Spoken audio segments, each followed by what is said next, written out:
what really shapes our images is the foreground and the background.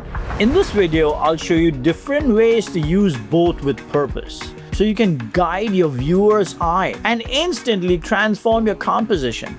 Alright guys, I'm going to walk you through some of my own images, photograph by photograph, and you'll see how the images are pointed directly to the emotions I want them to see. Let's take a look at this photograph. It's a horse in Camargue, France, and he's actually crossing a pool of water. So what I did was I used my foreground, which is the rock, into the line which is the background, and then it goes straight into the horse's face, so to speak. And that is exactly what I was looking for, because I wanted to point the audience's eye into the horse's face. So this is a clear way of using a background and a foreground to make sure that your audience is looking where you want them to look. Now you'll be surprised. Take a look at this one. I had to go really low in order for you to see the line. So if you see, the line is coming straight into the trumpeter swan's eyes. That is directing my audience's eye. So that is what you can do to take advantage of your foreground and your background. And there are lines all over the place. There are things pointing into your frame all the time. You just have to learn to take advantage of your foreground and your background. I want to take one of them home. Alright, so now let's look at the next one. You'll be actually blown away with how you can utilize everything in the frame to point to your subject's face. Take a look at this bird. He's jumping around from one branch to the other branch. The minute he landed on this, I said, wow, this is a great way to guide my audience's eye. And look at the branch, it goes up, leads to the bird, and then goes out again. So your eye is traveling through the frame. Now take a look at this one. See how the background changes the mood here? As a English-speaking country, everything starts from the left and then travels to the right. So all I had to do was went up just a little bit so I can point the line straight to the bird's eyes, simply because that's where I want you to focus. Look at this next one, right? The power of background guiding exactly where you want your audience to look at. I knew that there was this background, the snow hill, I should say, and I knew that the Arctic wolf was walking towards it. And I said, you know, the best way, if I go up a little bit, I would be able to get his eye coming to the horizon. So you see the dip in the hill and it leads directly into his face. It helps a lot. Had that little hill not been there, and if it was totally white, you would look at the face because that's what we are used to it, but you're not guiding. It's not making it easy for your audience. So use the background, use the foreground, use the lines that could be distracting, but if you place them correctly, it becomes like storytelling. You are saying, hey guys, look at this. And that, as an artist, as a photographer, that is your job, to make sure that your audience is guided through the frame properly.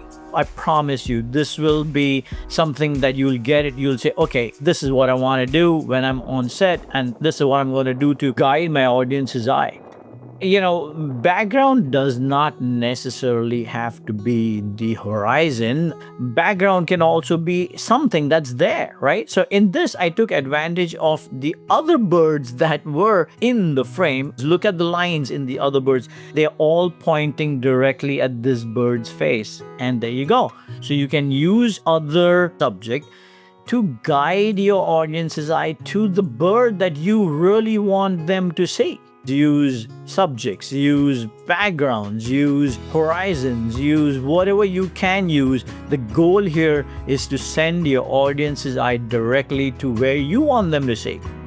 So let me tell you what I was thinking when I saw this horse. I wanted my audience to look at his face. He was a horse that had a black face and a gray body. His back from below his neck was blending into the background. I took advantage of that. I moved myself in a way where the hill would point directly into his face, and that is the advantage. I mean, that hill is there because it's there, but it's there because I wanted it to be there, because I was taking advantage of the background.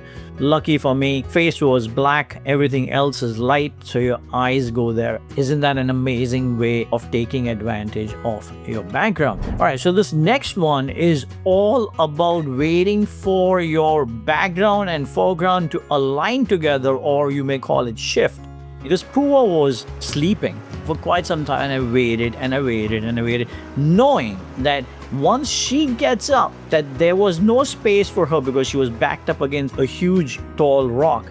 So there's no place for her to go, but she's going to turn, because the way she was sleeping, and move into the direction where she is right now. And if I place myself in a position, I can have the lines go straight into her face like you see. And past that was nothing. It was like maybe 500 meters of a cliff, right? So she could not go anywhere but be here and do it this way. Even if she walked out of there and not did that swirly turn, I would have still got the background to point directly to her face.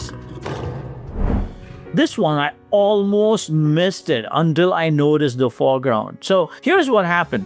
It was afternoon, so anything that didn't sit in the shadow of the tree was blown out. My subject was mid-gray, and I said to myself, okay, great, I'm going to blow out my background. But until I realized the foreground could be used to point directly to my subject, I was sitting in a position where I was so low that I was only shooting the face and the blowout at the back, like you notice over here. But the minute I realized I can use the foreground, I lift myself up just a little bit so I can use the foreground to guide your eye directly to the subject's face. Power of foreground. So it's not just the background, it's also the foreground that you should learn to utilize. So these are things that I keep showing you again and again, but in different images, simply because I want you to put yourself in the locations that you guys are going to go to and use all these. Keep in mind your foreground, keep in mind your background, keep in mind how can you move the eye directly to your subject's face. You are going to start putting all this together in your brain and use this for your own shoots. I promise you, this will all come together really quickly. Here is where it gets subtle, but it's super powerful. Take a look at this horse. Now, when you're in Kamari and you're shooting and the horses are running towards you, I was thinking of what I can do to put something in front of the horse. Now, there was nothing there, but I realized my foreground could be the water splashing, because when the horses are running, the water is going up. So what did I do? Slowed down my shutter speed and made that into a foreground. Now you see, it's so subtle, the V shape of the water, but it guides your eye straight to the horse. It's telling you, hey, look at me. My job is to make sure that my audience looks where I want them to look, and that's your job as well. Yes, it's not a very technical, it's not 2.8 and shutter speed and this, that, and the other, but these examples will hopefully tell you what I did, and hopefully you will get to see what you can do in order for the foreground and the background to come to life. Because if the foreground and the background comes to life, so will your subject. So in the next one, it is so subtle. I use the foreground, background, and the subject to point to my audience where I want them to see. So if you see, there's a subtle snow thing happening at the background, and that's pointing it to my muskox face. And also, if you notice, I moved myself in a position where you see the horn. That horn is pointing you right into the eye. I'm using it as a foreground, but it's not really, it's the subject itself. But another example of how you can have lines pointing and showing your audience where you want them to see. All right, so in this next one, it is a very different approach that I used. I was in Alaska photographing the grizzly bear, and it happened that I was on a higher spot compared to where the bear was, and there was nothing for me to go all the way to the bottom and make the bear higher. So what did I do?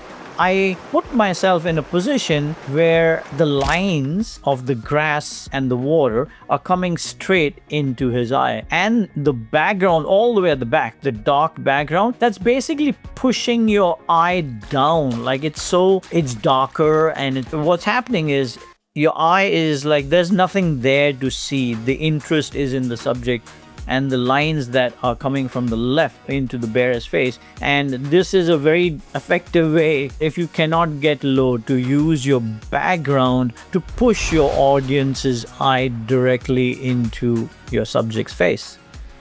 Alright guys, this is where the trick really clicks. It's such a simple photograph, but the key to success over here is not the emptiness of the sky. The trick here is the horizon line is pointing you from the left all the way to the right to the horses. This image is so minimum, right? There's nothing around it. But if an audience sees it, it's clear the audience is simply going to look at the horses, and the direction is going from the left to the right, the horizon line. I hope this image helps you guys and clicks into how you can use lines to point directly at your subject.